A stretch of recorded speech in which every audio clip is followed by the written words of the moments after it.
Here we are going to learn the basics of version controlling systems. Imagine there is a developer 1. He is using a computer.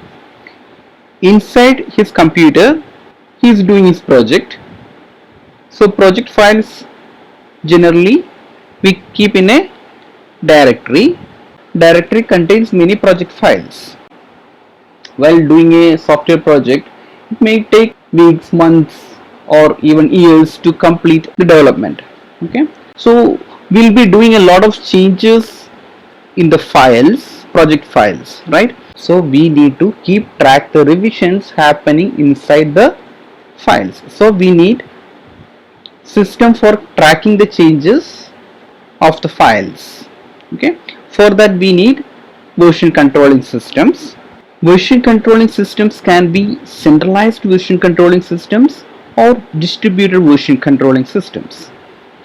In the case of centralized version controlling system, there will be a server, and inside the server there will be a repository.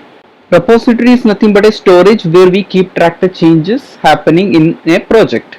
Okay, so developers get the file from this particular repository, okay, and push the changes to this repository. So revision tracking is actually happening inside the server. Okay, and developers machine contains the working copy of the files, and work is completed, the changes get committed to the server. Okay, imagine this is the computer used by developer 2, and developer 2 get the files from this particular repository. Once developer complete his work, he or she will commit work to the server. Okay, so the revision is there available in this particular server. That is basically happening in the centralized version controlling systems, and developer machine contains the working copy of the files. In the case of distributed version controlling, there will be a repository in the developer's machine.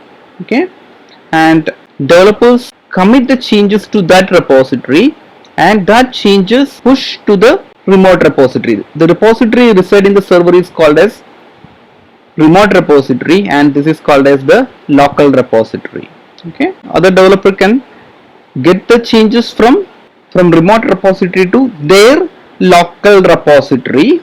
Okay, working directory files get the latest changes from local repository.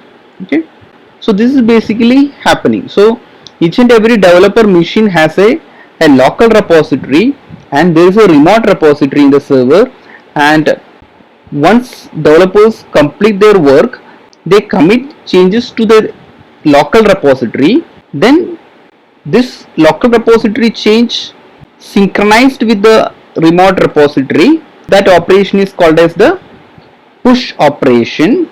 Okay, then once one developer push some changes to the server, other developers has to pull the changes to their local repository to get the latest changes available inside the server. Then once the changes available in their local repository, those changes get reflected in the working copy of the files. Okay, that is what basically happening in distributed version controlling systems.